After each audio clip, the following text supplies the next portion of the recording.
ভাড়া গেল না, যেই আসে সেই বলে ভুতুরে। কিন্তু আজ অব্দি আমি তো কোনো কিছুই দেখলাম না। যে করেই হোক এই জমির একখানা বিহিত করতেই হবে আমাকে। জমিটা যে করেই হোক এ মাসের মধ্যেই আমাকে বিক্রি করতে হবে। হ্যাঁ, আগে কবরস্থান ছিল তাই বলে এখানে আসতে ভয় পায়, কিন্তু তাই বলে গাঁজাখুরি শয়তানের গল্প দেবে? এই একটা জমি গলার কাটা হয়ে রয়েছে, অন্য সকল জমি বিক্রি হয়ে গেছে, কিন্তু এই জমির জন্য আমাকে বসে থাকতে হচ্ছে। আমাকে যে করেই হোক জমির কোন একটা খদ্দের বের করতেই হবে।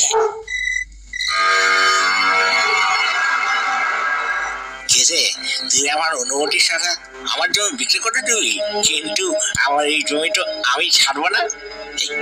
কে কথা বললো? আমি কি ঠিক শুনলাম নাকি ভুল শুনলাম? পেছন থেকে কে একটা কথা বললো?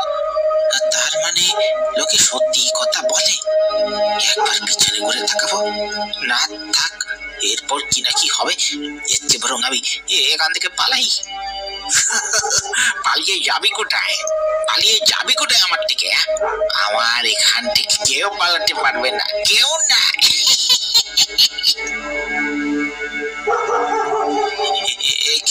কেমন চেহারা! ও ভগবান, কোন বিপদে বললাম আমি!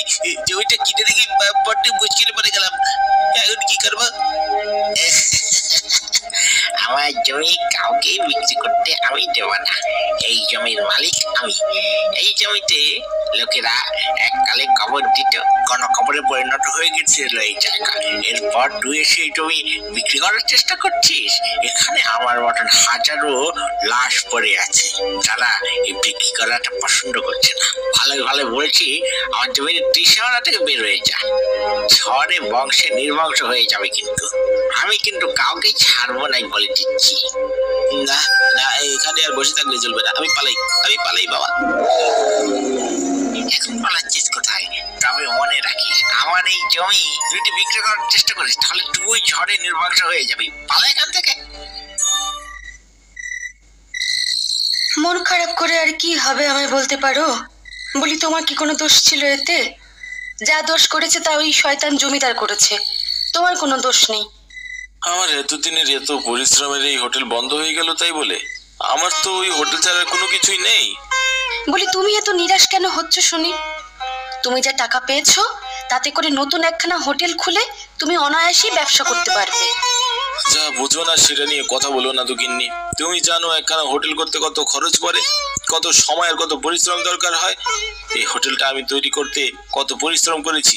একটা নতুন জায়গায় হোটেল করে খদ্দেরগুলোকে সেই জায়গায় নিয়ে যাওয়া চারটিখানি কথা। কিন্তু এছাড়া কি আর কোনো উপায় আছে? তোমাকে তো সেই হোটেলই করতে হবে নতুন করে।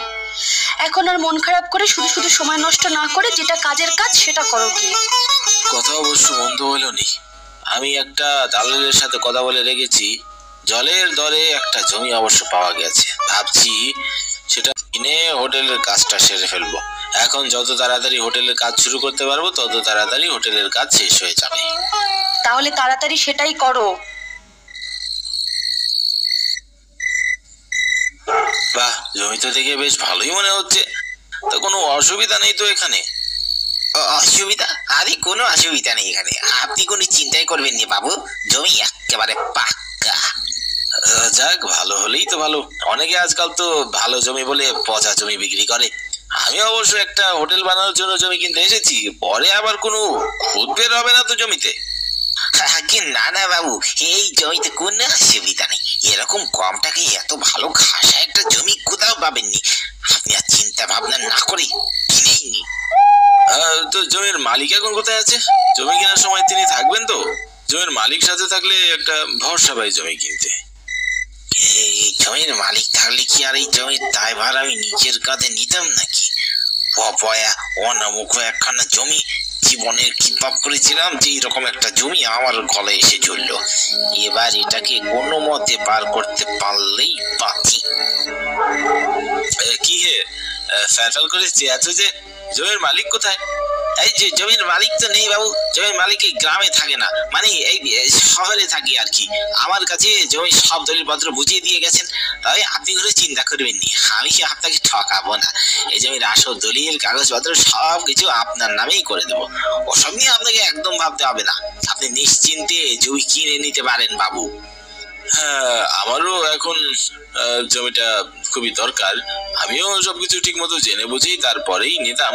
জমিটা যত তাড়াতাড়ি সম্ভব আমার নামে করে দেওয়ার ব্যবস্থা করো। এখানে ভালো হোটেল বানাতে চাই। তা এখানে খদ্দের কেমন হবে? লোকজন যাতায়াত করে ভালো মতন তো? ওইসব নিয়ে একদম চিন্তা ভাবনা করবেন না বাবু। হোটেল বানানোর পর সকলে জানলে নিশ্চয়ই আসবে।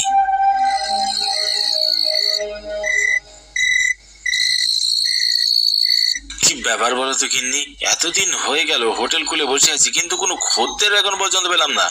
এরকম চলতে থাকলে তো একদিন এই হোটেল বন্ধ করে দিতে হবে গিন্নি। তুমি অত চিন্তা করছো কেন? এই তো কিছুদিন হলো মাত্র হোটেল খুললে। হোটেল জমজমাট হতে তো একটু সময় লাগবে, সব ঠিক হয়ে যাবে দেখো। তাই যেন হয় গিন্নি, বিপদে পড়ে এখানে এসে হোটেল তৈরি করলাম। এবার যদি খদ্দের না পাই তাহলে তো মহা বিপদে পড়ে যাব।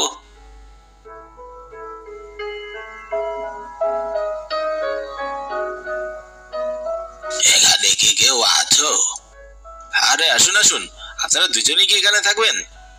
আমরা এসেছিলাম পূবগাঁয়ের কালী মন্দির দর্শন করতে, কিন্তু পথে এত দেরি হয়ে গেল যে সেখানে পৌঁছতেই পারলাম না। আর এদিকে এত রাত হয়ে গেল যে পথ চিনে যেতেও পারবো না। আর তাহলে কি আপনাদের এক রাতের জন্য ঘর দরকার?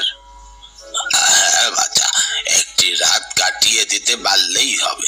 অনেক খুঁজে তারপরে এই গায়ে একখানা হোটেল পেয়েছি। আজকে রাতে গুণমতে কাটিয়ে দিতে পারলেই হবে। কেন বাবু, তোমাদের এখানে বুঝি এক রাতের জন্য ঘর ভাড়া হয় না? না না মেসোমশাই, সেরকম কোনো ব্যাপার না। আপনারা নিশ্চিন্তে এখানে থাকতে পারেন। থাকা খাওয়ার কোনো অসুবিধা হবে না, আমি কথা দিচ্ছি। তাহলে বাচ্চা আমাদের একখানা ঘর দিয়েই দাও। আচ্ছা বেশ গঙ্গা, তুমি ওদেরকে ঠিক মতন ঘর বুঝিয়ে দাও।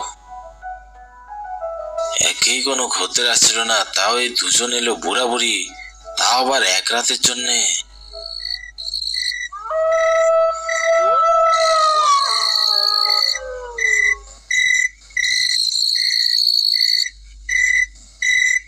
মেসোমশাই শুনতে পাচ্ছেন? মাসিমা বাইরে আসুন। ও মেসোমশাই শুনতে পাচ্ছেন? কি ব্যাপার, কোথায় গেলেন ওনারা? কোনো আওয়াজ আসছে না। ঘর থেকে কোথাও বাইরে বেরোলো নাকি? না, বাইরে বের হতে তো দেখিনি। তাহলে কোথায় গেল? ঘর থেকে বাইরে বের হলে তো আমাদের সামনে দিয়েই যেতে হতো, তখন তো দেখতে পেতাম। মেসোমশাই শুনতে পাচ্ছেন? কি ব্যাপার, কানে কালা নাকি? উফ, মাসিমা শুনতে পাচ্ছেন? কি, কাঁধে কি হাত রাখলো? কাউকে তো দেখতে পাচ্ছি না। মনে হলো যেন কাঁধে কেউ হাত রাখলো। একটু স্পষ্ট মনে আছে একটা ঠান্ডা হাত কাঁধে এসে পড়লো, কিন্তু কি হাত রাখবে? কাউকে তো দেখতে পাচ্ছি না। এদিকে মাসিমা আর মেসোমশাইয়ের কোনো খোঁজ নেই। তারা কি বের হবে না নাকি? আমি বরং আরেকবার ডেকে দেখি। মাসিমা, মেসোমশাই, কোথায় আপনারা? মেসোমশাই শুনতে পাচ্ছেন? তুমি কি আমাদেরকে ডাকছো? হ্যাঁ মেসোমশাই, আপনাদেরকে ডাকছিলাম। বলছি আপনারা রাতের খাবার খাবেন না? আপনাদের জন্য খাবারের ব্যবস্থা করা হয়েছে, তো চলুন খেয়ে নেবেন। হ্যাঁ হ্যাঁ, রাতের খাবার নিশ্চয়ই খাবো, চলো। মাসিমা কোথায়? তিনি কি রাতের খাবার খাবেন না? মাসিমা? ও হ্যাঁ হ্যাঁ গিন্নি, তবে রাতের খাবার এক কাজ করো, তুমি যাও, আমি আমার গিন্নি আসছি। আচ্ছা আসুন। কই তোমরা? আমরা এসে গেছি তো, বড্ড খিদে পেয়েছে।